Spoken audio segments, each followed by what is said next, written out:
Bismillahirrahmanirrahim. Assalamualaikum warahmatullahi wabarakatuh. Alhamdulillahi rabbil alamin. Wal aqibatu lil muttaqin wala udwana illa 'alal zalimin. Asyhadu an la ilaha illallah wahdahu la syarika lah. Syahadatan arju biha an-najata yaumiddin. Wa asyhadu anna Muhammadan abduhu wa rasuluh.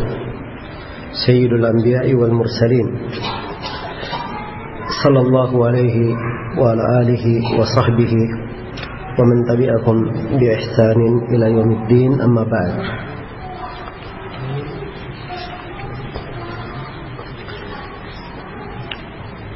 Baik, kita di sesi yang terakhir insyaallah dari pembahasan kitab Ushulus Sunnah karya Al-Imam Al-Humaydi rahimahullahu ta'ala.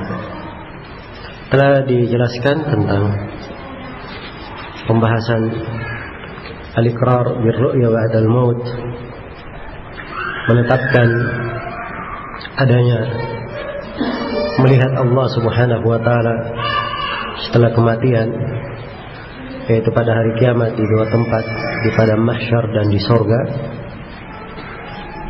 Setelah itu Al-Imam Al-Humaydi melanjutkan, kata beliau, wa ma nataqa bihil Qur'an wal hadits. Demikian pula kita wajib mengikrar, menetapkan apa yang ditegaskan penyebutannya oleh Al-Qur'an dan hadits Rasulullah sallallahu alaihi wasallam. Mitla seperti firman Allah Subhanahu wa taala, وقالت اليهود يد الله مغلولة غلت أيديهم. Dan berkata orang-orang Yahudi, tangan Allah terbelenggu. Kemudian Allah menjawabnya, bahkan tangan-tangan mereka lah yang dibelenggu. Wa mithlu, dan juga seperti firman Allah, was samawati matwiyatun bi yamini. Dan langit itu digulung dengan tangan kanannya. Wa ma ashbaha hadza min al-Qur'an wal hadits.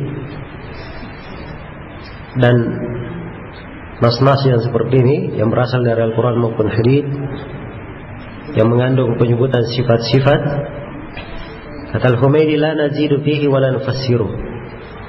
Kita tidak menambah di dalamnya dan tidak menafsirkannya. Nakifu ala ma waqafa alaihi al-Qur'an was sunnah. Iya, kita berhenti sebagaimana Al-Qur'an dan As-Sunnah berhenti di atasnya. Wa naqulu, dan kita katakan, Ar-Rahman 'alal 'arsy istawa, bahwa Ar-Rahman di atas arsy-Nya beristiwa. Wa man za'ama ghaira hadza fa huwa mu'attilun jahmi. Siapa yang menyangka selain daripada ini, maka dia adalah seorang mu'attil, pengikut madhab Jahmiyah. Ya. Ini penyebutan beberapa ayat dari Al-Imam Al-Humaydi rahimahullahu ta'ala. Beliau ingin menegaskan secara umum tentang kewajiban seorang di dalam menetapkan sifat-sifat Allah Subhanahu wa ta'ala. Dan ini termasuk pembahasan pokok, karena di antara penyimpangan yang paling banyak terjadi setelah masa para sahabat adalah penyimpangan di dalam nama-nama dan sifat. Penyimpangan di dalam nama-nama dan sifat Allah Subhanahu wa ta'ala, di mana sejumlah dari manusia ada yang menafikan atau menolak nama-nama dan sifat Allah, atau ada yang mentakwilnya, mengartikannya tidak sebagaimana mestinya. Maka di sini Al-Humaydi rahimahullah menegaskan kaidah dasar yang wajib dipegang oleh setiap muslim dan muslimah di dalam pokok agamanya. Kata beliau, wa ma nataqa bihil Qur'an wal hadits. Kita wajib mengimani membenarkan apa yang ditegaskan penyebutannya oleh Al-Quran dan hadits. Jadi kalau di dalam Al-Quran dan hadits disebutkan sesuatu dari sifat, kita wajib menetapkannya. Iya, wajib mengimaninya. Dan ini kaidah umum ya di dalam penetapan sifat. Nah, dari keimanan kepada Allah, dari keimanan pokok kepada Allah adalah beriman terhadap apa? Nama-nama dan sifat Allah Subhanahu wa taala. Allah berfirman dalam Al-Quran, "Walillahil asma'ul husna fad'uuhu biha." Hanya milik Allah nama-nama yang baik, nama-nama al-husna. Beribadahlah kalian dengan nama-nama itu. Iya. Jadi perintah beribadah dengannya. Dan Allah Subhanahu wa taala berfirman, "Walahul matsalul a'la." Dan untuk Allah perumpamaan yang maha tinggi. Karena itu kewajiban kita adalah menetapkan setiap nama dan sifat yang Allah Subhanahu wa taala tetapkan di dalam Al-Quran. Ini kewajiban yang pertama, menetapkan nama dan sifat sebagaimana yang Allah tetapkan di dalam Al-Quran dan Rasulullah sallallahu alaihi wasallam menetapkannya. Kemudian kewajiban yang kedua, setelah menetapkannya, tidak boleh kita menolaknya atau memalingkannya dari maknanya. Iya. Jadi tidak boleh ditolak atau dipalingkan dari maknanya. Dan ini dua kaidah dasar.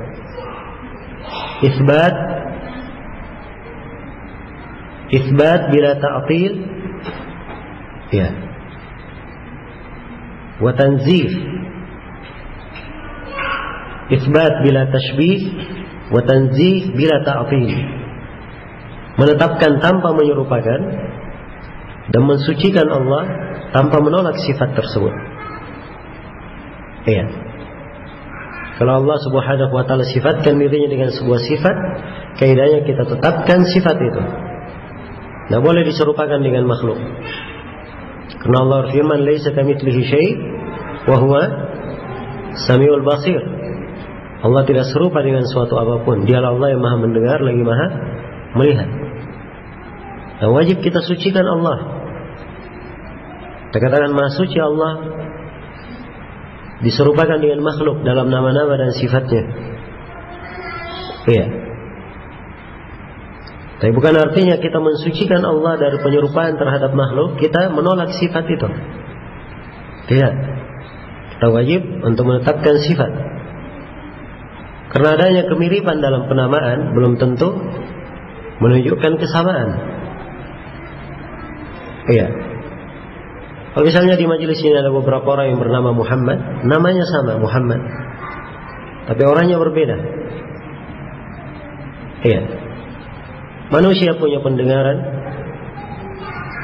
punya penglihatan. Iya. Hewan-hewan juga punya pendengaran dan penglihatan. Ayam punya pendengaran, punya penglihatan. Kambing punya pendengaran, punya penglihatan. Namanya sama, pendengaran dan penglihatan. Tapi apakah sama pendengaran manusia dengan pendengaran hewan? Jawabannya tidak sama. Karena itu adanya kesamaan di dalam penamaan tidak mesti menunjukkan kesamaan di dalam apa? Hakikatnya. Allah Subhanahu wa taala, iya, tentunya tidak sama dengan makhluk. Allah berfirman, "Laisa kamitslihi syai'un wa huwa as-sami'ul basir." Allah tidak serupa dengan suatu apapun. Dialah Allah yang maha mendengar lagi maha melihat. Kemudian dari kaidah pokok dalam penetapan sifat, ya, adalah kaidah yang disebutkan oleh Imam Malik. Ketika beliau ditanya seorang dari ahlul bidah tentang sifat istiwa, apakah itu istiwa? Kata beliau, al-istiwa'u ma'lum wal kaifu majhul wal imanu bihi wajib was su'alu anhu bid'ah. Kata beliau, sifat istiwa itu dimaklumi secara bahasa apa maknanya. Adapun kaifiatnya bagaimananya tidak diberitahukan kepada kita. Majhul. Ini sifat Allah hanya diterangkan bahwa Allah beristiwa, maknanya secara bahasa dimaklumi. Bagaimana sifat istiwanya tidak diberikan ilmu kepada kita. Namun kita wajib mengimaninya. Al-imanu bihi wajib. Keimanan terhadap sifat itu adalah wajib. Tetapi bertanya tentangnya adalah bid'ah. Yang tidak boleh ditanyakan bagaimana kaifiat sifatnya. Kenapa? Bagaimana ini tidak diperbolehkan dalam pembahasan nama-nama dan sifat. Dan ini kaidah pokok ya. Nah, karena itu penamaan dan sifat-sifat murni diambil dari Al-Quran dan Sunnah Rasulullah SAW. Sebagaimana umumnya kita berbicara tentang masalah gaib, perkara-perkara gaib, seorang tidak boleh masuk di dalamnya tanpa ilmu. Hal yang tidak pernah dia saksikan. Maka kapan dia berbicara tanpa dalil dari Al-Quran dan Sunnah, berarti dia telah berdusta atas nama Allah Subhanahu wa Ta'ala. Iya. Dan kita semua memaklumi bahwa pembahasan nama dan sifat, pembahasan sifat-sifat Allah, ini dari ilmu gaib. Tidak diberitahukan kepada kita bagaimana kaifiat dan pembagaimanaan sifat-sifat itu.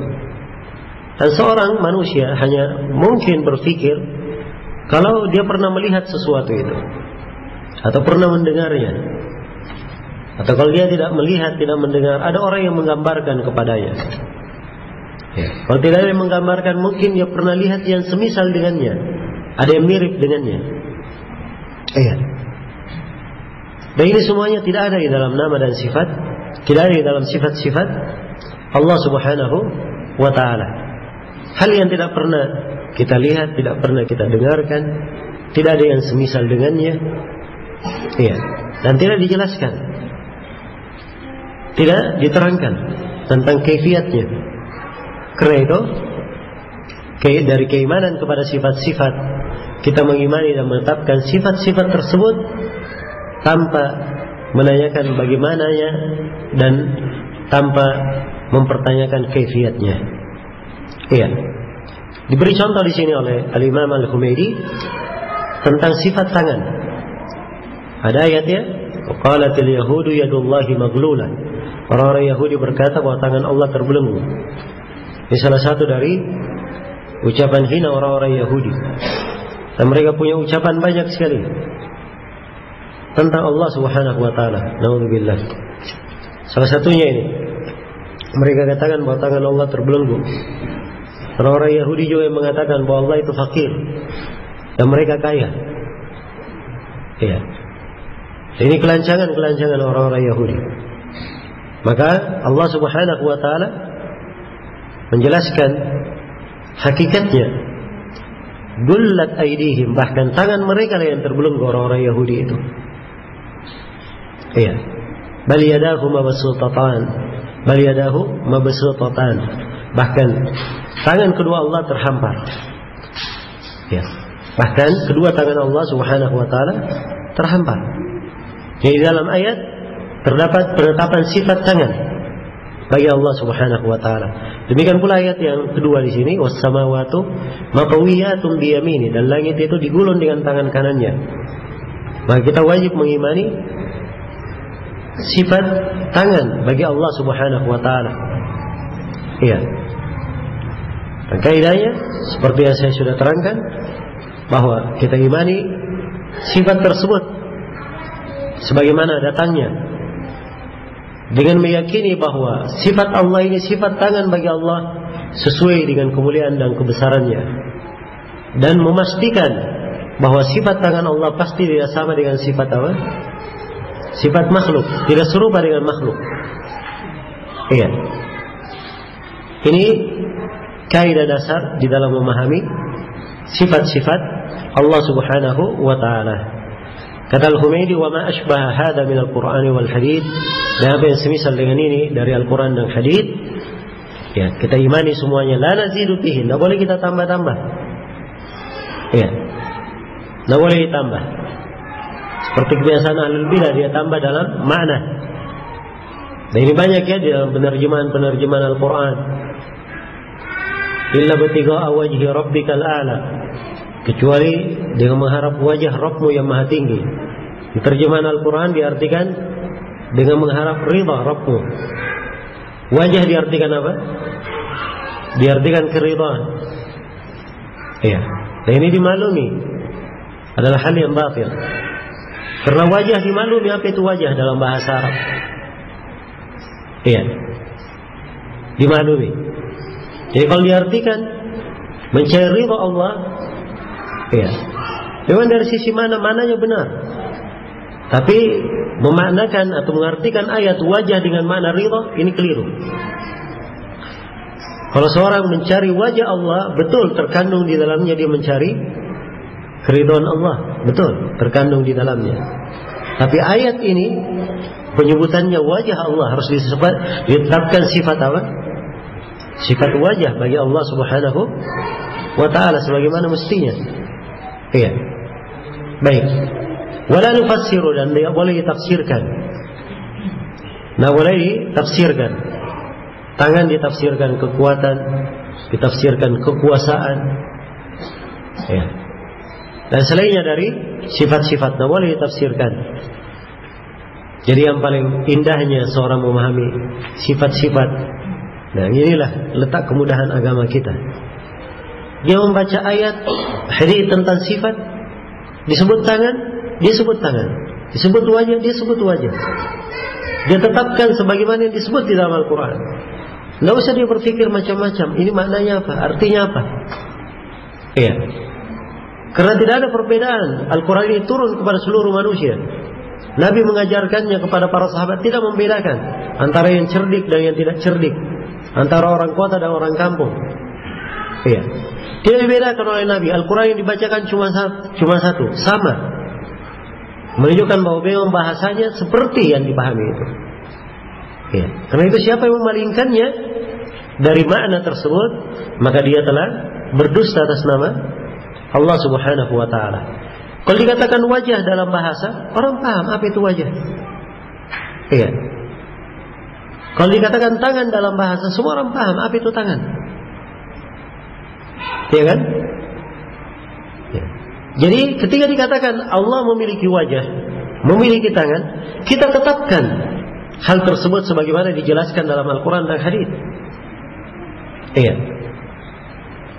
Tapi yang paling banyak muncul di kepala orang-orang yang ada syubhat, dia berpikir kalau dia tetapkan tangan untuk Allah, berarti apakah sama dengan tangan saya? Nah, inilah pemikiran yang berasal dari mana? Dari syaitan. Ya. So kalau ditetapkan tangan untuk Allah, itu pasti sesuai dengan kemuliaan dan kebesaran Allah Subhanahu wa ta'ala, dan pasti tidak sama dengan apa? Tidak sama dengan makhluk, tidak serupa dengan makhluknya. Kemudian dibawakan ayat lain di sini oleh Al-Humaydi rahimahullah tentang istiwa. Allah berfirman, Ar-Rahman 'alal 'arsy istawa. Ar-Rahman di atas arsy beristiwa. Ini sifat al-istiwa. Dan sifat al-istiwa diterangkan di dalam Al-Quran di 7 tempat. Iya. Ini salah satunya di surah Taha. Di 6 tempat yang lainnya itu dengan lafaz tsumma stawa 'alal arsy. Kemudian Allah beristiwa di atas arsy. Iya. Jadi 7 tempat di dalam Al-Quran. Dan istiwa itu secara bahasa, dalam bahasa Arab, diartikan oleh para ulama dengan 4 makna secara bahasa. Al-istiwa bermakna al-ulu, bermakna ketinggian. Yang pertama, al-ulu. Mana yang kedua, al-istiwa bermakna al-irtifa. Iya. Irtifa yang di atas, yang terangkat. Mana yang ketiga adalah as-sa'ud. Ya, dikatakan sa'ada itu kalau dia yang paling atas pada sesuatu, itu yang paling atas, itulah as-sa'ud namanya. Kemudian mana yang keempat, al-istiqrar, ketetapan. Iya, apabila tetap di atas sesuatu, maka itu dikatakan istiqrar. Ini 4 makna istiwa. Jelas ya? 4 makna istiwa. Sebagian orang Indonesia menerjemahkannya dengan kata bersemayam di atas arsy. Dan ini penerjemahan yang kurang detail. Dan tidak boleh diterjemah seperti itu. Sebab kalau dikatakan bersemayam, bersemayam itu artinya duduk. Iya. Dan istiwa tidak sama maknanya dengan kata duduk. Duduk itu lain lagi, itu penyebutan sifat lain. Penyebutan lain, pensifatan lain untuk Allah. Kalau disifatkan Allah dengan sifat duduk, kita harus punya dalil khusus tentang duduk. Karena tidak ada dalil yang kita ketahui dalam hal ini, maka kita tidak tetapkan, tidak pula kita nafikan. Adapun istiwa bukan duduk. Itu tadi 4 makna dari istiwa. Ya. Jadi ketinggian yang di atas, yang teratas pada sesuatu, tetap di atas sesuatu. Itu yang dikatakan istiwa. Nah, kalau begitu bagaimana caranya diterjemah? Ya katakan saja beristiwa di atas arsy. Apa susahnya? Ya kan? Karena memang bahasa Indonesia ini ya, banyak kalimat-kalimat diambil dari apa? Dari bahasa lain, termasuk bahasa Arab. Ya. Kenapa tidak diarabkan? Arab ini di Indonesia kan saja. Beristiwa di atas arsy. Ya. Dan inilah makna yang diinginkan. Baik. Jadi sifat istiwa ini salah satu dari sifat Allah Subhanahu wa taala yang agung. Kita wajib mengimaninya sebagaimana mestinya. Iya. Kemudian kata beliau, "Wa man za'ama ghaira hadza fa huwa mu'attilun jahmi." Siapa yang menyangka selain daripada ini, dia menolak sifat-sifat itu, mengingkarinya, maka dia adalah mu'attil. Mu'attil ini adalah orang yang apa? Menolak sifat. Dan ta'til itu beraneka ragam. Ada yang menta'til dari makna, ada yang menta'til dari sisi lafaz. Dan dalam nama-nama dan sifat Allah, kelompok mu'attilah ada yang menghilangkan seluruh nama dan sifat. Dari yang menghilangkan, menolak sebagian saja. Ada yang menetapkan nama, dia tolak sifat. Iya. Dan kelompok mu'attilah ini kelompok, ya, ada beberapa taifah di dalamnya. Yang pertama adalah kelompok Jahmiyah. Yang kedua adalah kelompok Al-Mu'tazilah. Yang ketiga adalah kelompok Al-Kullabiyah. Yang keempat adalah kelompok Al-Asy'ariyah. Yang kelima adalah kelompok Al-Maturidiyah. Ini 5 kelompok, semuanya disebut Mu'attilah. Kalau kelompok Jahmiyah, dia tolak seluruh nama dan sifat. Tidak ada nama dan sifat yang dia tetapkan, kecuali satu saja, sifat al-wujud, sifat adanya Allah. Iya. Kalau kelompok Mu'tazilah, mereka tetapkan nama, tapi mereka tolak sifat. Mereka katakan nama Allah As-Sami', tapi sifat pendengaran mereka tidak tetapkan. Jadi mereka katakan As-Sami' yang maha mendengar, tetapi tidak memiliki pendengaran. Yang termasuk ajib, aneh bin ajaib. Ya. Dan itulah bid'ah ya, perkara-perkara bid'ah itu akan menyeret seseorang kepada keanehan-keanehan, hal-hal yang apa? Bertentangan dengan akal sehat. Kalau kelompok Al-Kullabiyah, mereka hanya mereka tetapkan nama, mereka tetapkan sifat, tapi sifat yang mereka tetapkan mereka pilih-pilih. Ya. Sifat yang berkaitan dengan sifat dzatiyah mereka tetapkan, tapi sifat yang berkaitan dengan sifat ikhtiyariyah, ya, ini mereka tolak. Kemudian kelompok yang lainnya, kelompok Asy'ariyah. Kelompok Asy'ariyah dimaklumi ya, dia hanya menetapkan berapa sifat? 7 sifat saja. Kalau Al-Maturidiyah, dia tambah 1 sifat menjadi 8. Iya. Ini semuanya adalah kelompok menyimpang dari jalan dan prinsip dasar Islam. Iya. Karena kewajiban seorang muslim dan muslimah terhadap nama dan sifat adalah menetapkan seluruh nama dan sifat itu. Sepanjang sudah disebut di dalam Al-Quran, telah disebutkan oleh Nabi Sallallahu Alaihi Wasallam. Allah sifatkan dirinya dengan sifat itu. Nabi Muhammad mensifatkan Allah dengan sifat tersebut. Kenapa kita manusia menolak dan tidak mensifatkannya? Padahal Allah yang lebih mengetahui tentang dirinya, dan Nabi Muhammad lebih mengenal tentang Rabbnya. Iya. Harusnya kita tetapkan sebagaimana yang ditetapkan di dalam Al-Quran dan Sunnah Rasulullah Sallallahu Alaihi Wasallam. Baik, selesai sudah pembahasan di poin ini. Kemudian pembahasan berikutnya, berkata Imam Al-Humaidi rahimahullah, kata beliau, wa la naqula kama qalatil khawarij, man asaba kabiratan faqad kafar. Kata Al-Humaidi, dan kita tidak berkata, kita tidak mengucapkan seperti ucapan orang-orang khawarij, siapa yang melakukan dosa besar maka dia telah kafir.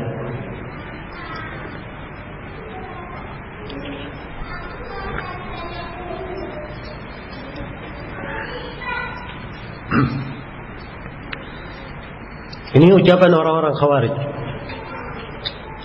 Karena ciri kaum khawarij dan Mu'tazilah, iya, mereka mengatakan bahwa pelaku dosa besar di dalam neraka. Hanya saja kaum khawarij mengkafirkan pelakunya di hukum dunia. Adapun orang-orang Mu'tazilah dia katakan tidak kafir, tidak mukmin. Fi manzilatin baina manzilataini. Ya. Pada suatu kedudukan antara dua kedudukan. Jadi kaum khawarij ini berkata, siapa yang melakukan dosa besar maka dia telah kafir.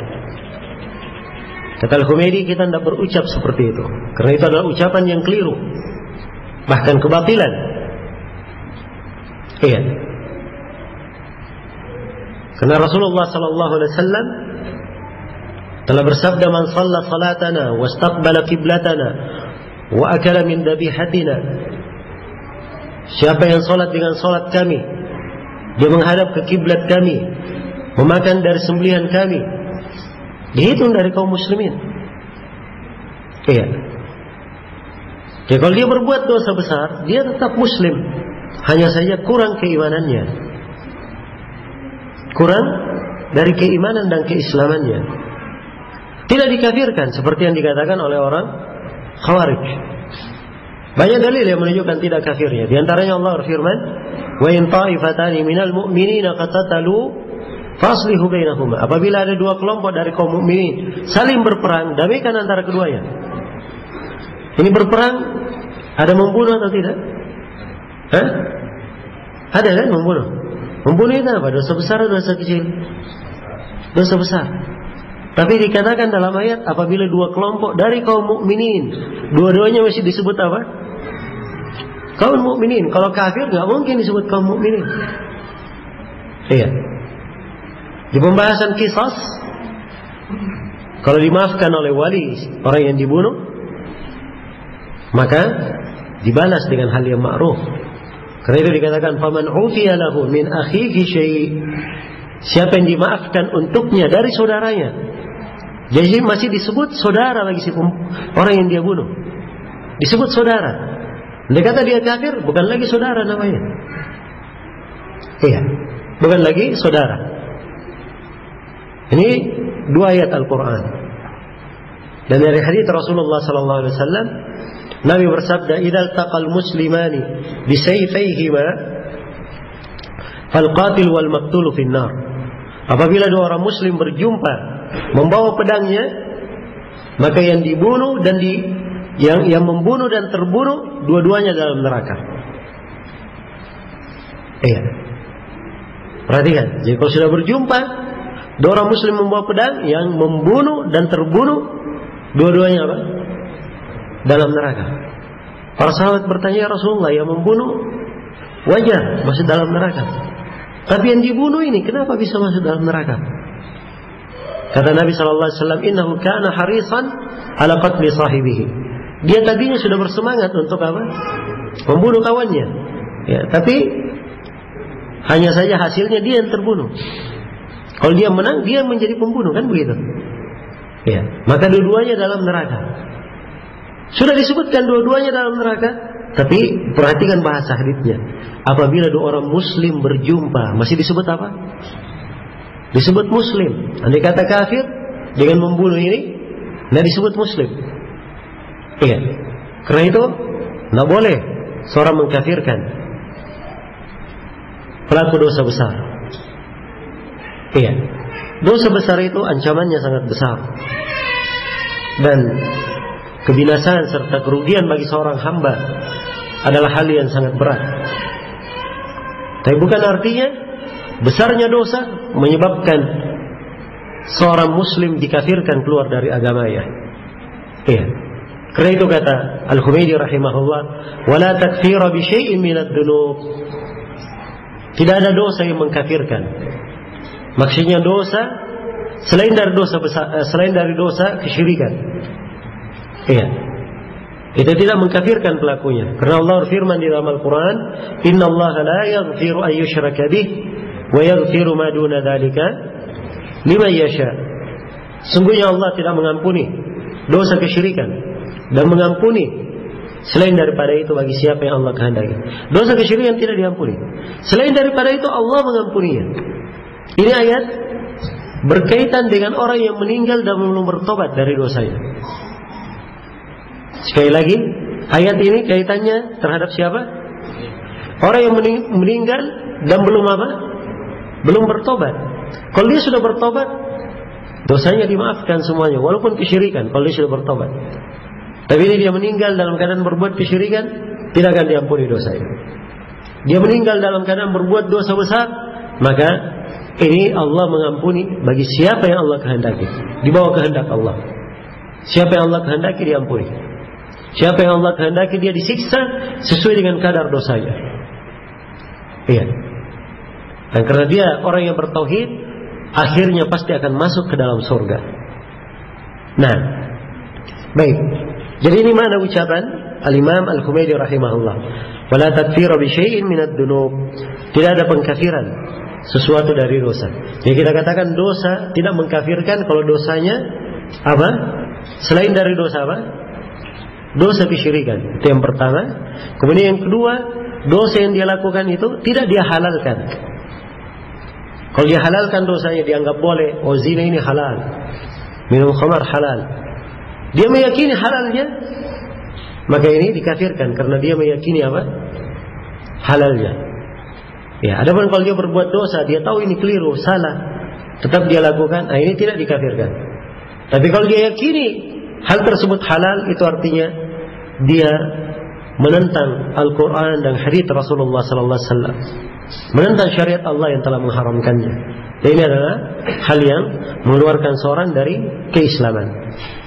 Kemudian Al-Humaydi terangkan, ya, kata beliau, wa innamal kufru fi tarkil khamsi allati qala Rasulullah sallallahu alaihi wasallam buniyal islamu ala khamsin syahadati an la ilaha illallah wa anna muhammadan rasulullah wa iqamis salat wa ita'az zakat. Naam, wa iqamis salat wa ita'iz zakat wa shaumi ramadan wa hajjil bait. Islam itu dibangun di atas 5 perkara. Syahadat ya la ilaha illallah. Yang pertama, syahadat tidak yang berhak diibadahi kecuali Allah dan Nabi Muhammad Rasul Allah. Wa iqamis salat, menegakkan salat. Wa ita'iz zakat, mengeluarkan zakat. Wa shaumi ramadan, berpuasa Ramadan. Wa hajjil bait, dan haji di Ka'bah. Iya. Ini 5 perkara. Kalau seorang meninggalkannya, ini yang dikatakan dia kafir, dia kufur. Iya. Namun ini pun 5 hal ini ada rinciannya oleh Al-Humaydi rahimahullah.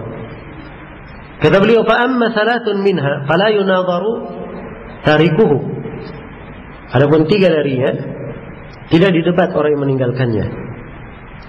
Man lam yatashahhad, orang yang tidak membaca syahadat. Walam yusalli, dia tidak salat. Walam yasum, dan tidak berpuasa. Ini 3 ya beliau terangkan. Kalau 3 ini dia tidak laksanakan, maka ini dia tidak didebat. Maksudnya dia dianggap telah keluar dari keislaman.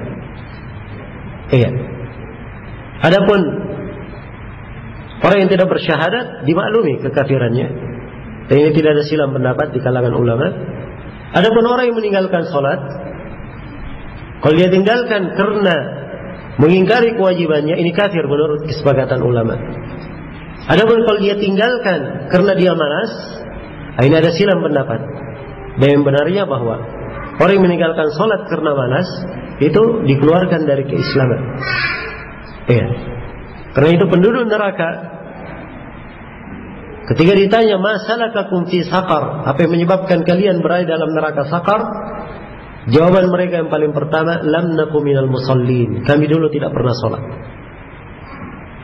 Itu jawabannya yang paling pertama. Iya. Dan banyak lagi dalil ya yang menunjukkan tentang hal ini. Adapun tidak berpuasa, kalau dia mengingkari kewajiban puasa, ini dikafirkan, keluar dari Islam karena pengingkaran terhadap kewajiban.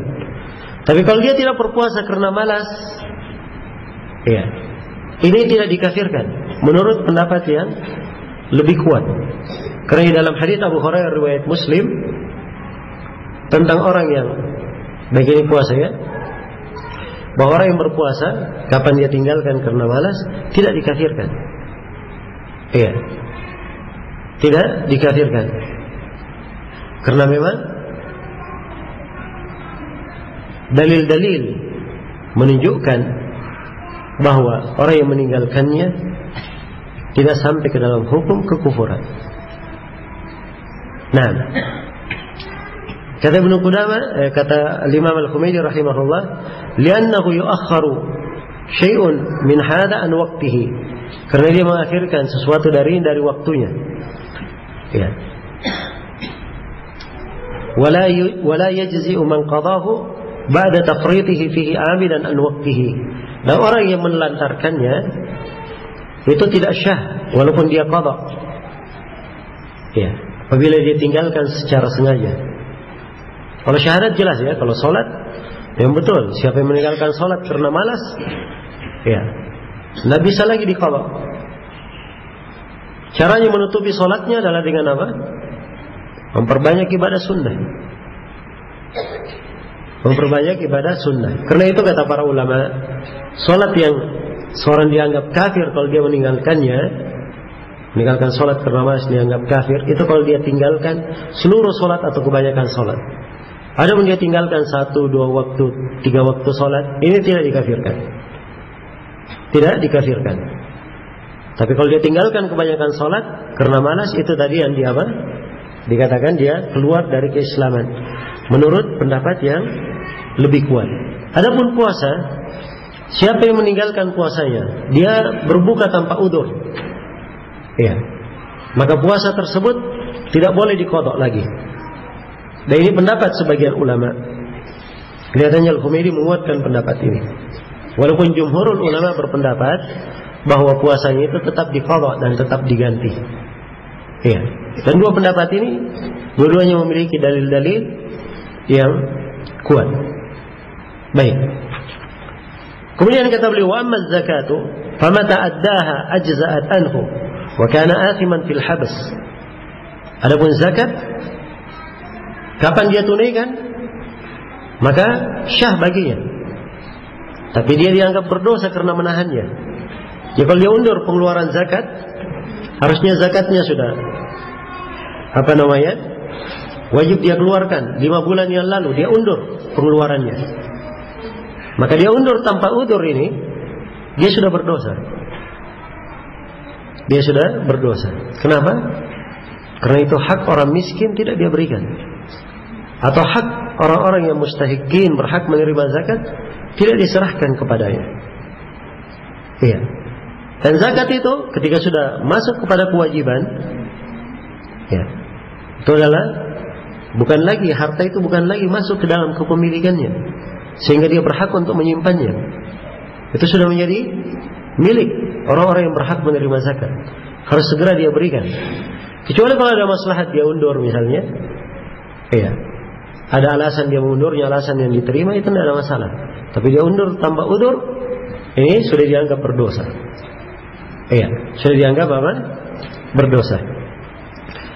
Kemudian kata Al-Humaydi, "Amma al-hajj faman wajaba alaihi wa wajada as-sabila ilaihi wajaba alaihi." Adapun haji, kapan jadi wajib baginya dan dia punya kemampuan menunaikan ibadah haji, barulah haji itu menjadi wajib.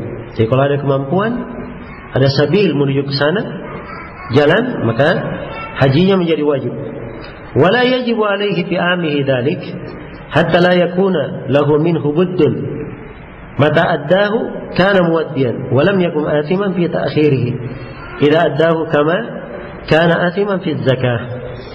Nah, kata beliau, dan kalau misalnya seorang itu sudah wajib menunaikan ibadah haji, maka ya, tidaklah menjadi wajib baginya di tahun itu. Ya. Sehingga dia memang sudah tidak memiliki alasan lagi untuk mengundurnya. Kapan dia tunaikan haji tersebut, maka dia telah dianggap menunaikan ibadah itu dan tidak dianggap berdosa. Ya, sebab sudah ditunaikan tepat pada waktunya. Ya, tapi berbeda dengan zakat ya. Zakat begitu diundur, dia berdosa. Tapi kalau haji misalnya, haji, ya sudah wajib tahun ini haji. Tapi ternyata dia tidak berangkat karena memang sudah terlambat. Sudah punya kemampuan dia berangkat, tidak bisa berangkat karena apa? Ada udzur. Seperti sekarang ini misalnya, seorang daftar haji sudah punya kemampuan, berangkatnya nanti 5 tahun, ya bahkan belakangan ini menjadi 10 tahun baru berangkat. Maka pengunduran 10 tahun ini di luar kehendaknya. Suatu udzur, tidak ada masalah. Sepanjang pengunduran ya bukan disebabkan karena dirinya, karena faktor yang lain, suatu udzur, maka dia tidak berdosa. Tapi kalau pengunduran itu berasal dari dirinya sendiri, dia menjadi sebab, inilah yang dikatakan dia berdosa. Berbeda dengan zakat ya.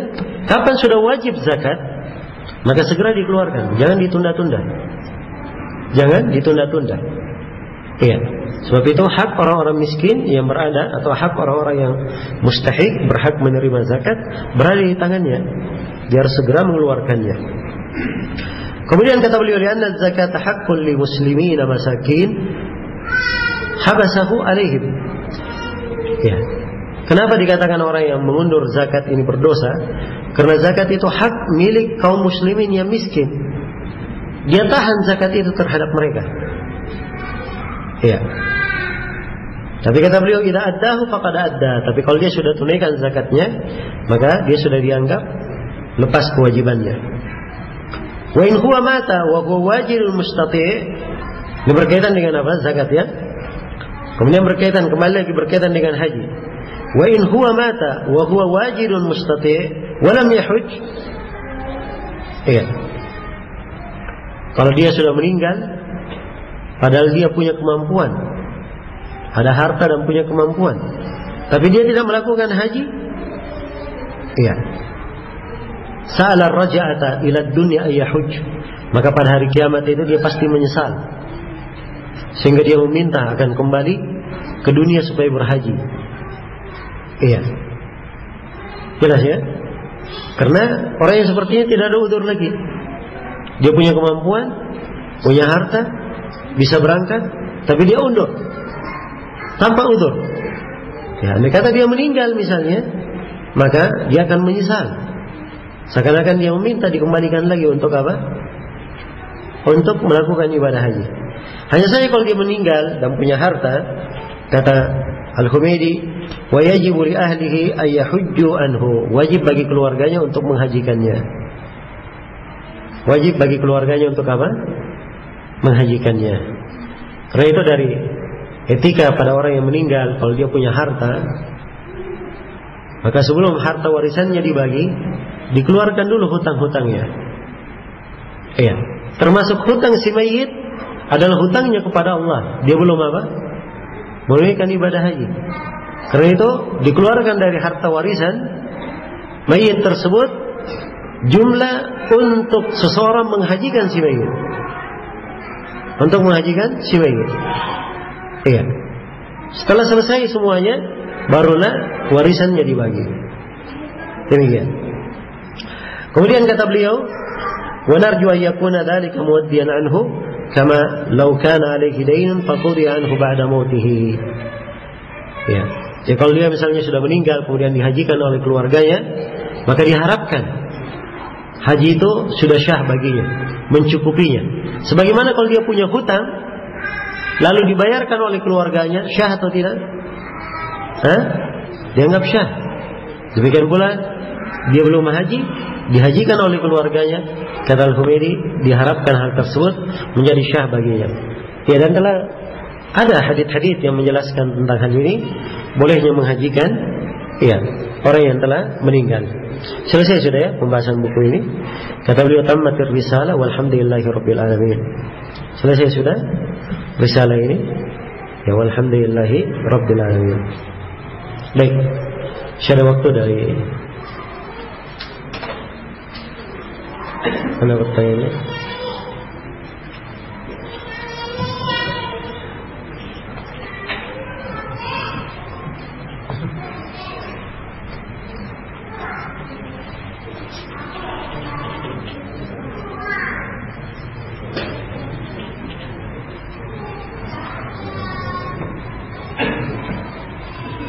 Sampai jam berapa sih? Sampai jam berapa?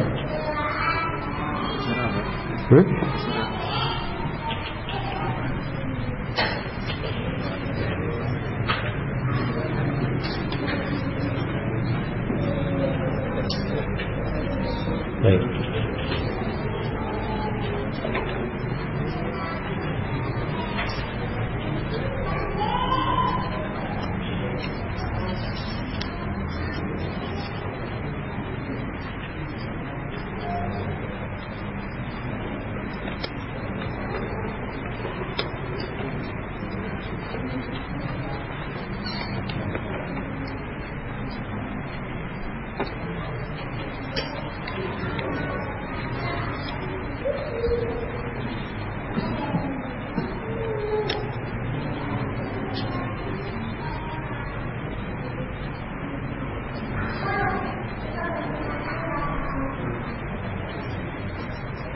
Bagaimana lafaz doa dalam bahasa Arab meminta kelezatan memandang wajah Allah pada hari kiamat?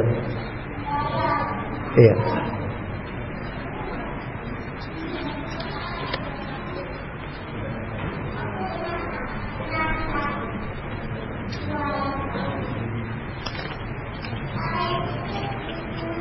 Itu ada hadisnya ya di di riwayat Ibnu Abi Asim dari Sa'b bin Jathama, cuma lafadznya enggak hadirkan sekarang.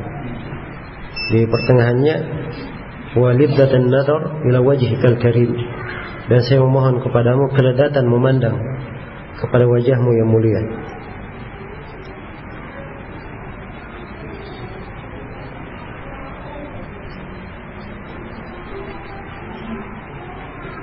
Bagaimana membayar zakat piutang yang sudah mencapai nisab dan sudah setahun, dalam keadaan orang yang berhutang membayar hutangnya dengan cicil karena kesulitan membayar hutang secara tunai.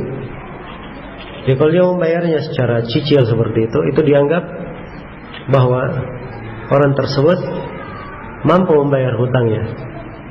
Dan kewajiban si pemilik piutang apabila sudah berlalu setahun, dia keluarkan zakatnya. Dia keluarkan apa? Zakatnya. Karena orang yang berhutang ini dia membayarnya. Dia tetap membayarnya walaupun sedikit-sedikit dia membayar.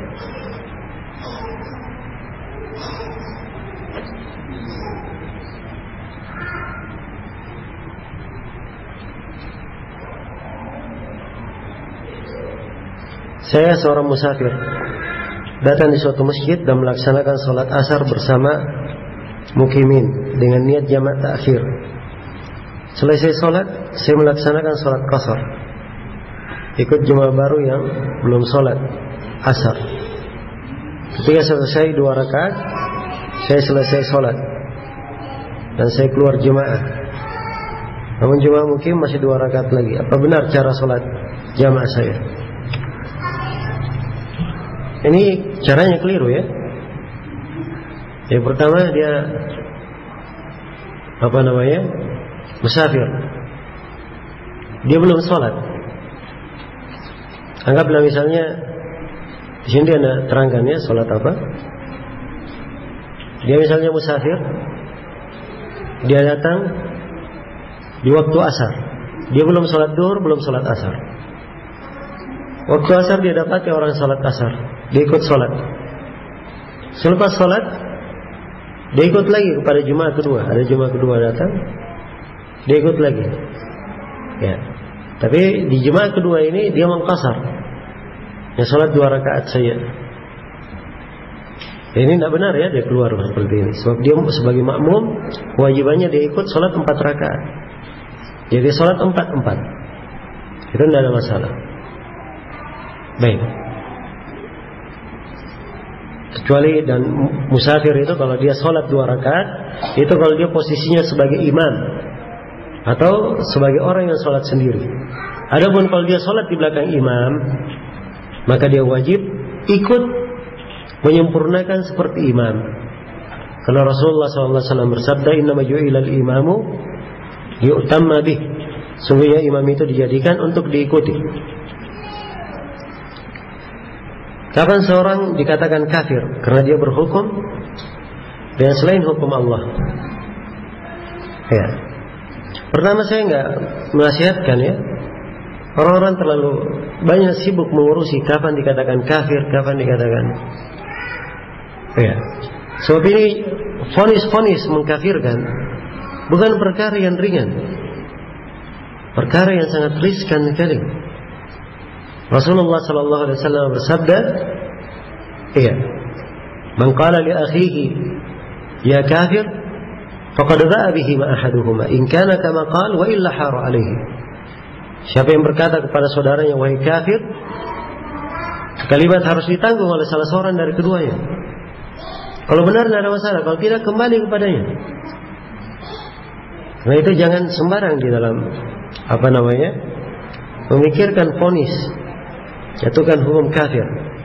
Kemudian pertanyaan nggak layak di masa seperti sekarang ini. Banyak orang-orang jahil, punya pemikiran-pemikiran yang rusak, gampang mengkafirkan. Iya. Adapun orang yang berhukum dengan selain hukum Allah, ini aja rincian-rinciannya. Sebab berhukum dengan selain hukum Allah itu banyak bentuknya. Ada bentuk yang mengkafirkan keluar dari keislaman, dan ada bentuk tidak mengkafirkan. Ya, hitungannya kedosa besar.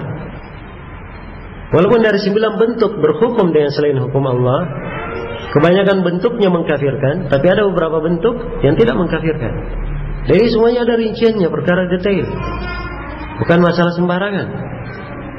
Ya.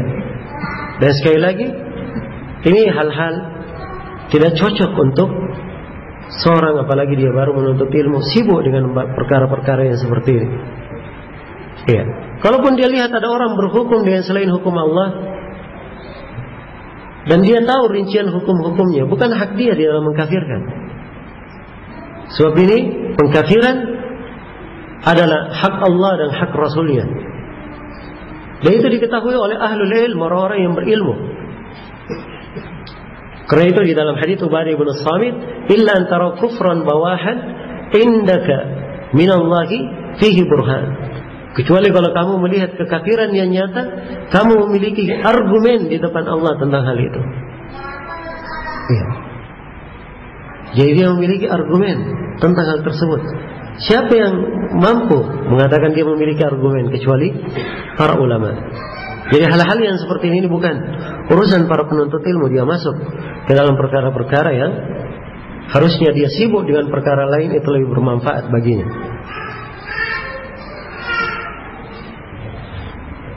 Orang Syiah juga sholat, tapi mereka juga mencela sahabat. Bagaimana ibadah mereka? Dapatkah diterima? Iya. Orang-orang yang menyembah di kuburan itu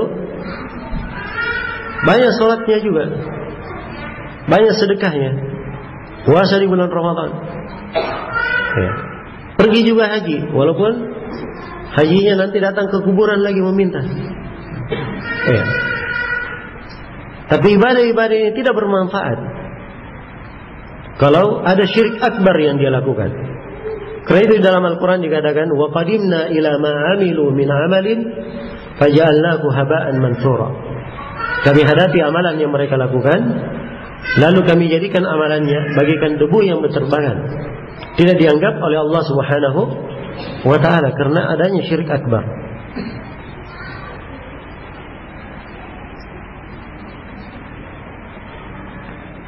Bagaimana dia mengungkapkan apa yang baik berasal dari Allah dan apa yang salah berasal dari diri saya pribadi? Ucapan penutup khatib, apakah ini ucapan qadariyah? Oh enggak ya, ini lain ya. Ya. Ini disebutkan dari Umar bin Khattab radhiyallahu taala anhu. Ya, bukan hadis. Ya, tapi saya juga nggak tahu ya apakah itu syah sanadnya dari Umar atau tidak. Cuma disebut dari Umar bin Khattab. Ya. Dan ini dia menegaskan kalau misalnya pada apa yang disampaikan, kebenaran yang disampaikan, hal yang baik, maka itu datangnya dari Allah. Kalau misalnya ada kekeliruan, maka itu datangnya dari apa? Dirinya pribadi atau dari syaitan. Karena memang kesalahan tidak disandarkan kepada Allah, disandarkan kepada siapa? Kepada diri kita. Dan ini etika dan adab. Karena itu Nabi berkata, wasyarru laysa ilaik. Kejelekan tidaklah diserahkan kepadamu ya Allah, tidaklah kembali kepadamu.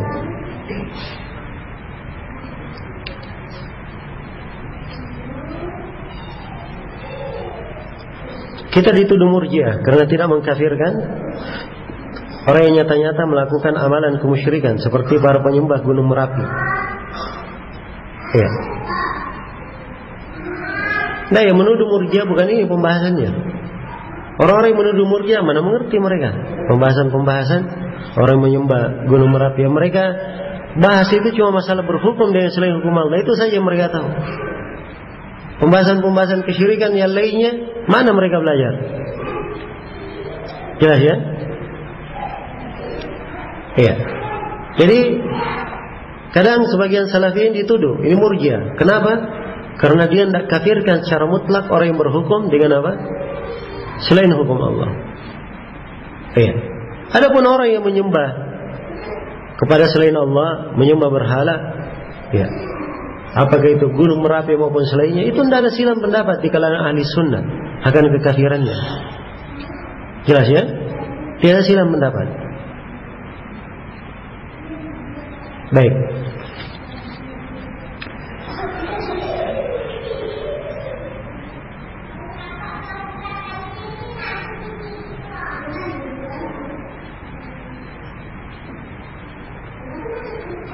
Ya, dan perlu saya ingatkan memang bahwa di dalam hukum-hukum umum seperti pembahasan yang tadi saya katakan tidak silang pendapat bahwa dia adalah kafir, ini hukum-hukum umum. Ya. Pada hal-hal yang berkaitan dengan orang tertentu, itu kadang sebagian ulama memberikan rincian-rincian, dan sebagian ulama yang lain kadang tidak memberikan rincian dalam hal tersebut. Dan ini sebenarnya bab fikih, ya, kembali kepada seorang alim bagaimana dia menyikapi sebuah perkara atau mengingatkan bahaya sebuah perkara.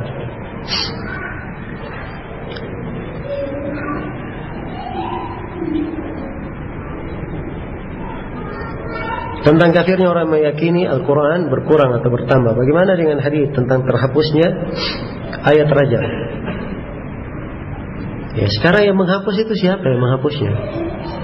Ayat rajam itu yang menghapus siapa? Ya. Kalau ada ayat Al-Quran, ada seorang yang menghapusnya, dia dikafirkan. Tapi ini ayat rajam itu ada. Ya. Secara hukum, namun secara lafaz sudah dimansuh. Dan yang nasakh itu semuanya datangnya dari Allah. Semuanya datangnya dari Allah. Iya. Karena pembahasan nasakh berasal dari Allah Subhanahu wa ta'ala.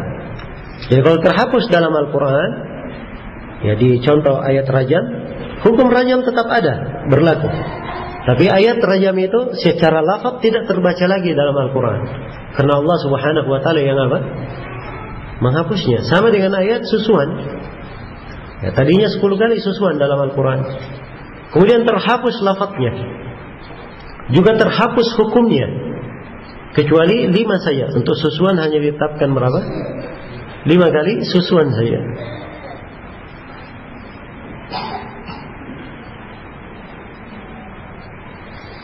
Bolehkah orang kafir diberi hadiah mushaf Al-Quran terjemahan? Ya.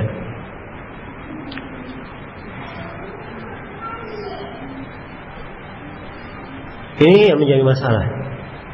Karena Nabi SAW melarang seorang melakukan perjalanan ke negeri musuh membawa mushaf. Dikhawatirkan mushaf itu akan diremehkan dan dihinakan oleh mereka. Ya, karena itu kalau misalnya ada kafir, dia ingin mempelajari Quran, dia tahu dia ingin mempelajari, tidak apa-apa, dipinjamkan. Tapi diberi itu hanya untuk seorang muslim, memberinya, bisa menghormatinya. Tapi kalau diberi dia tidak menghormati atau tidak tahu apa yang dia lakukan terhadap Al-Quran tersebut, ini tidak boleh untuk diberikan.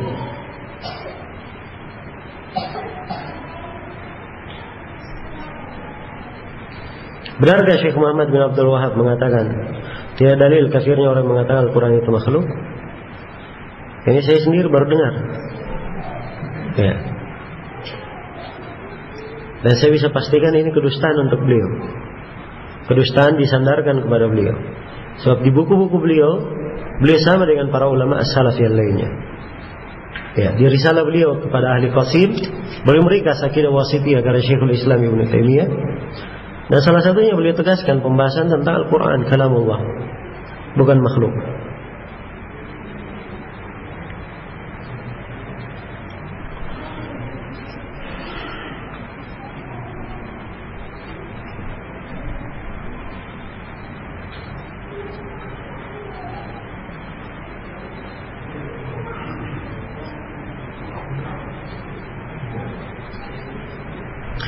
Seorang anak perempuan sudah berangkat haji, lalu dia ingin berangkat haji lagi dengan niat menghajikan bapak ibunya yang sudah wafat.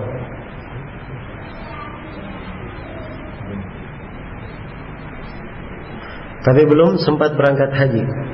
Bolehkah hal tersebut dilakukan? Bolehkah seorang perempuan berangkat haji tanpa mahram?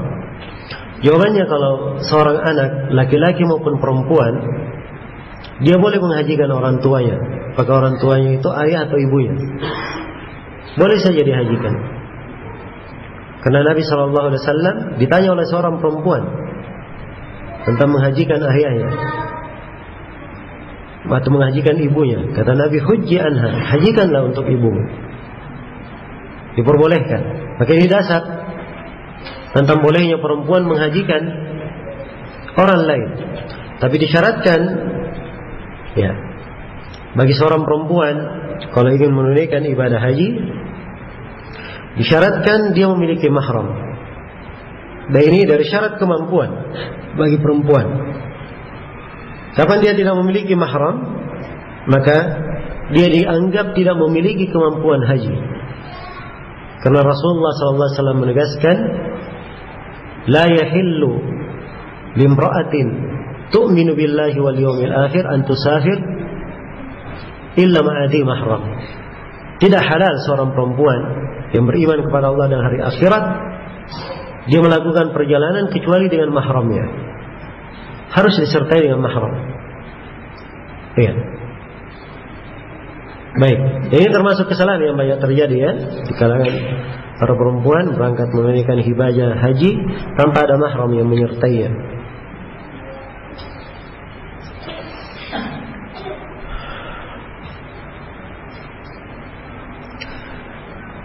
Sebatas mana ahlul bidah tidak diambil ilmunya, padahal mereka juga menerjemahkan buku-buku salaf, mengajarkan membaca Al-Quran kepada kaum muslimin, amar ma'ruf nahi munkar, dan mempunyai akhlak yang baik. Iya. Sebut aja semua kebaikannya. Ya. Sebab kebaikan orang banyak. Ya. Abu Jahal, Abu Lahab ada kebaikannya. Mereka juga apa? Memberi minuman manusia di musim haji. Ya. Orang-orang Arab dikenal memuliakan tamu. Ini akhlak yang baik atau bukan? Akhlak yang baik. Tetapi kekufuran mereka menyebabkan amalannya tidak dianggap. Demikian pula dari bid'ah. Kadang sebagian dari bid'ah yang dilakukan mengharuskan dia diberikan pelajaran, ya, agar dia jera dari bid'ahnya dan memberi efek pelajaran bagi kaum muslimin yang lainnya. Karena itu dalam hal yang seperti ini, seorang menimbang bukan menimbang dengan perasaan, tapi dia menimbang dengan timbangan Al-Quran dan Sunnah. Sesuai dengan apa? Dasar kemaslahatan dan kemafsadatan. Dia menimbang dengan timbangan yang benar.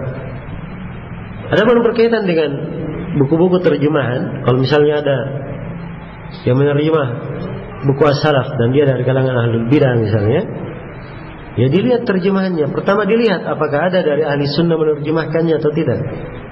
Kalau ada dari ahli sunnah menerjemahkan, baca saja, tidak ada masalah. Didahulukan yang ahli sunnah. Kalau tidak dia menerjemahnya kecuali dari kalangan ahlul bidah, dilihat terjemahan ahlul bidah. Kalau dia menerjemahnya bagus, ya tidak ada masalah dibaca. Sebab memang dia hanya menerjemah, dan buku yang ditulis bukunya siapa? Buku dari ulama as-salaf.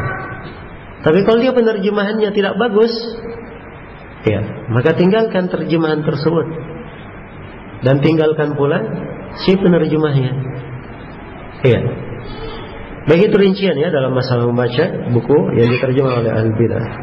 Itu kesimpulan dari jawaban guru kami Syekh Ubaid Al-Jabiri hafizahullah taala tentang masalah ini.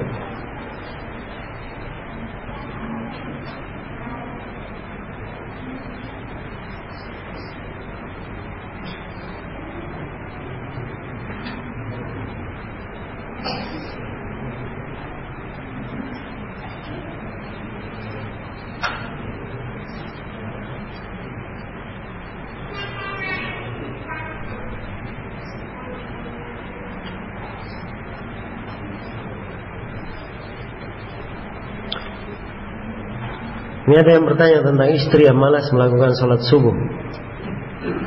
Ini kebiasaannya susah untuk bangun pagi. Kita sudah ingatkan tentang kewajibannya, tapi selalu dibantah. Dia berkata, ini tanggung jawabku kepada Allah, kamu gak usah ikut campur.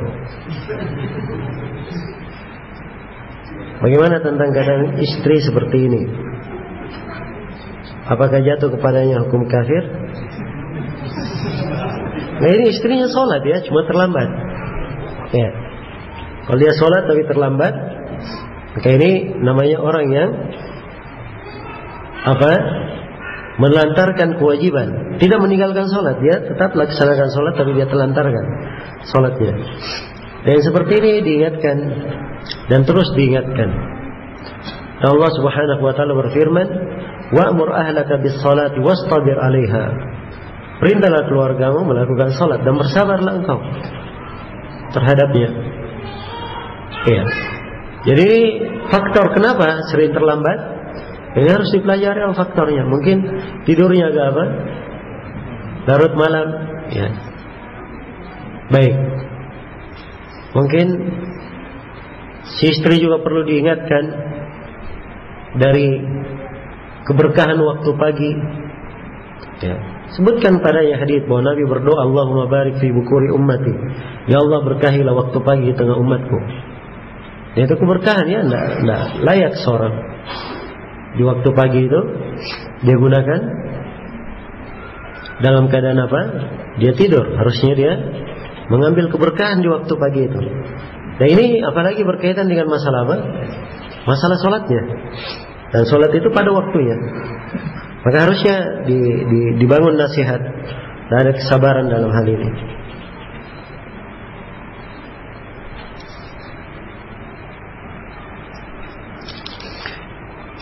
Iman itu dicari atau hidayah?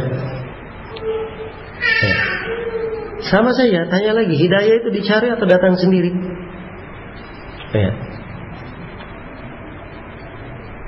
Dan ini semuanya sudah kita terangkan, bahwa iman itu,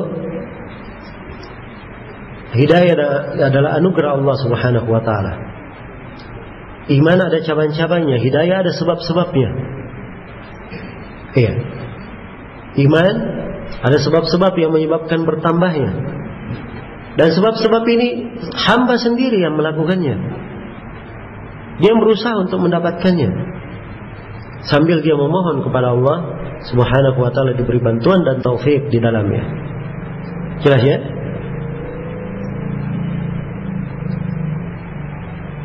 Apa maksud kami lebih dekat dari urat leher? Ini ayat ya, wa nahnu aqrabu ilaihi min hablil warid. Kami lebih dekat kepada hamba ini dari urat nadinya. Itu ada dua penafsiran di kalangan as-salaf. Yang pertama, yang terdekat di sini dari urat nadi maksudnya malaikat-malaikat Allah. Iya. Yang mencatat lebih dekat dari urat nadi. Dan ini pendapat lebih cenderung dikuatkan oleh Ibnu Katsir rahimahullah. Dan sejumlah ulama kita menguatkan pendapat ini. Dan sebagian ulama yang lain mengambil dari zahirnya bahwa Allah lebih dekat ya, pada hamba dari urat nadinya. Dan diambil di dalamnya sifat kedekatan Allah dari hamba. Dan dimaklumi bahwa kedekatan Allah Subhanahu wa taala dari hamba itu tidak bertentangan dengan sifat istiwanya di atas arsy-Nya. Tidak bertentangan. Nah, ini adalah suatu hal yang kita semua memakluminya. Seorang berjalan di bawah cahaya rembulan di bulan purnama. Tiba-tiba kawannya menelpon. Kamu berjalan? Ya. Pakai cahaya apa? Dia berkata, saya berjalan bersama rembulan. Rembulannya di mana? Di atas atau di sampingnya? Di atas kan? Tapi bersama. Karena ini bentuk dari kebersamaan. Karena itu kebersamaan tidak mesti bermakna apa? Dia berdekatan, tidak mesti bermakna berdekatan. Karena itu sifat dekat Allah tidak bertentangan dengan sifat ketinggian Allah Subhanahu wa taala. Allah Maha dekat dari hambanya. Itu tidak bertentangan dengan sifat Allah Maha tinggi di atas arsy-Nya. Baik, dan ini salah satu pembahasan ya, di pembahasan akidah, itu kesimpulannya.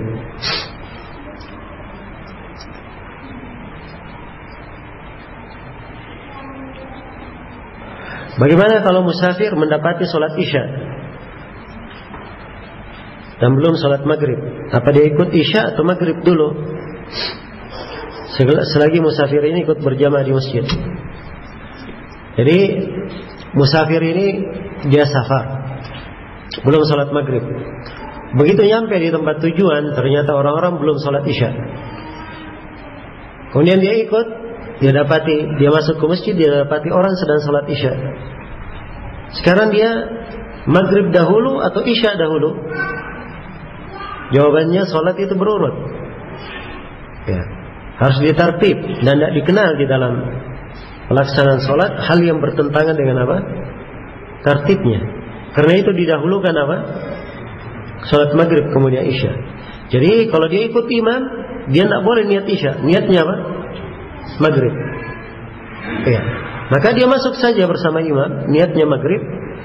Begitu imamnya berdiri dari rakaat ketiga ke rakaat keempat, makmum yang sholat maghrib ini, yang ikut dengan niat maghrib, dia duduk untuk apa?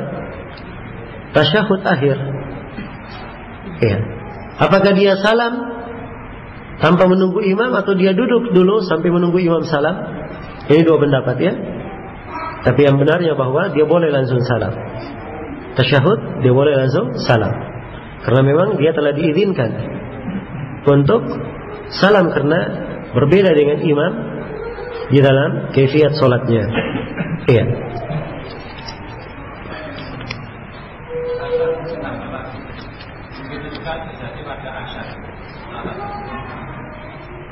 Kalau sholat asar kan tidak ada masalah, sama ininya. Ya kalau imamnya sholatnya 4 rakaat asar, ya makmumnya yang musafir dia duhur, ya dia sholat 4 rakaat duhur sempurna. Sebab imamnya sholatnya berapa? 4 rakaat. Tapi yang maghrib ini nggak mungkin ditambah lagi 1 rakaat. So maghrib cuma berapa? Cuma 3 rakaat, ya? Dia niatnya duhur. Ya. Ya, dia ikut bersama imam. Imamnya kan asar. Dia niatnya duhur. Jadi dia sholatnya 4 rakaat, sama seperti imam. Setelah itu, ya, setelah dia selesai, Dia berdiri lagi sholat untuk sholat apa? Sholat asar. Sama tadi dengan maghrib itu. Jadi maghrib kalau sudah 3 rakaat, ya, dia salam, dia masih dapatkan imam 1 rakaat itu belum ruku, dia kejar saja imamnya supaya dapat pahala lagi sholat apa? Jamaah isya. Ya. Dan kalau dia ikut imam sudah 1 rakaat, maka dia wajib menambah berapa? 3 rakaat nanti, sebab imamnya sholat isyanya 4 rakaat dan makmum harus ikut imam dalam jumlah rakaat.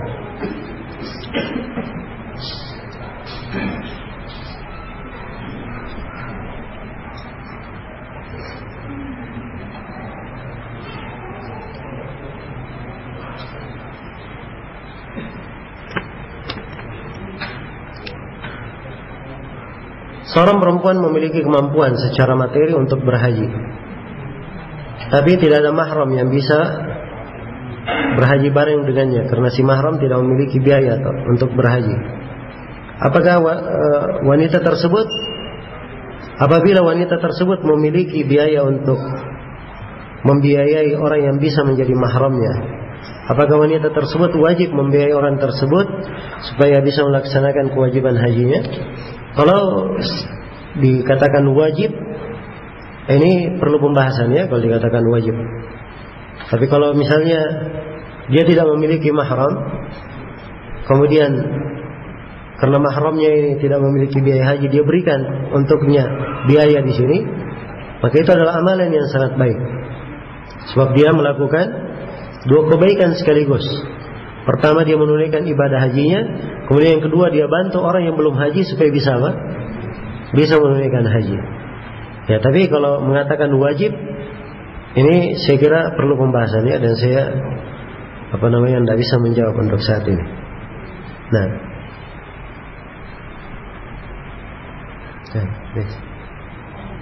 baik, selesai ya pertanyaannya. InsyaAllah ta'ala kita lanjutkan lagi pada pertemuan besok dengan materi baru insyaallah taala, yaitu kitab As-Sayr Ilallahi wad Darul Akhirah yang diberi judul dalam bahasa Indonesia Bekal-bekal Pengenalan Negeri Akhirat. Semoga Allah Subhanahu wa taala selalu memberikan kepada kita semua taufik dan inayahnya dan menjaga kita semua di dalam kehidupan ini. Dan semoga apa yang kita dengarkan pada malam ini ada manfaatnya. Ya wallahu ta'ala alam. Subhanakallahumma wa bihamdik asyhadu an la ilaha illa anta astaghfiruka wa atubu ilaik. Walhamdulillahirabbil alamin. Wassalamualaikum warahmatullahi wabarakatuh.